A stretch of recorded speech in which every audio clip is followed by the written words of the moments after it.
ప్రతి మానవుడు నిరంతరము విశ్వశక్తితో సహసంబంధాన్ని సాధారణ దినచర్యతో పాటు పూజ జపం పెంచుకోవడానికి ధ్యానం లాంటివి చేస్తూ ఉండాలి.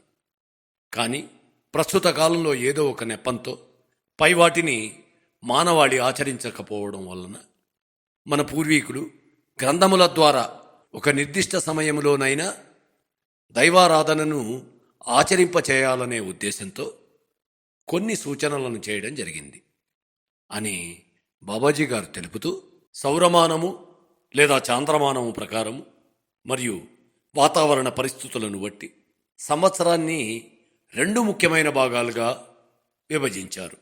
అవే వేసవి ప్రారంభం మరియు శీతాకాల ప్రారంభం.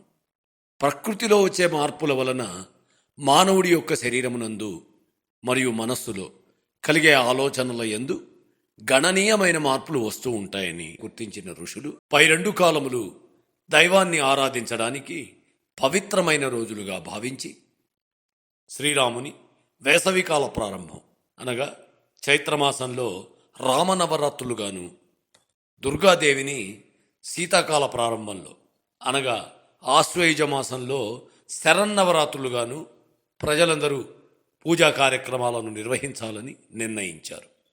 ఇచట అందరూ తెలుసుకొనవలసిన మరొక విషయం ఏమిటంటే, శ్రీరాముడు ప్రకృతి మరియు యోగమాయ ద్వారా భగవంతుని అవతార శక్తిగా అభివ్యక్తీకరించబడగా, దుర్గాదేవి ప్రపంచంలో సృష్టించబడిన సృజనాత్మక, సంరక్షక మరియు రక్షిత సూత్రంగా వ్యక్తీకరించబడిన శక్తి అయి ఉన్నది.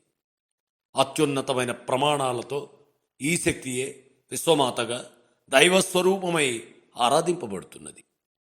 ఏ విధంగా అయితే ఒక తాడు 3 తంత్రులతో కూడి ఉంటుందో, ఆ విధంగానే ప్రకృతిలోని సత్వ రజో తమో గుణములు కలిసి విశ్వంగా రూపొందించబడింది. మహాకాళి, మహాలక్ష్మి, మహాసరస్వతి రూపముల కలయికతో విశ్వమాతగా విరాజిల్లుతున్నది అని గుర్తించండి.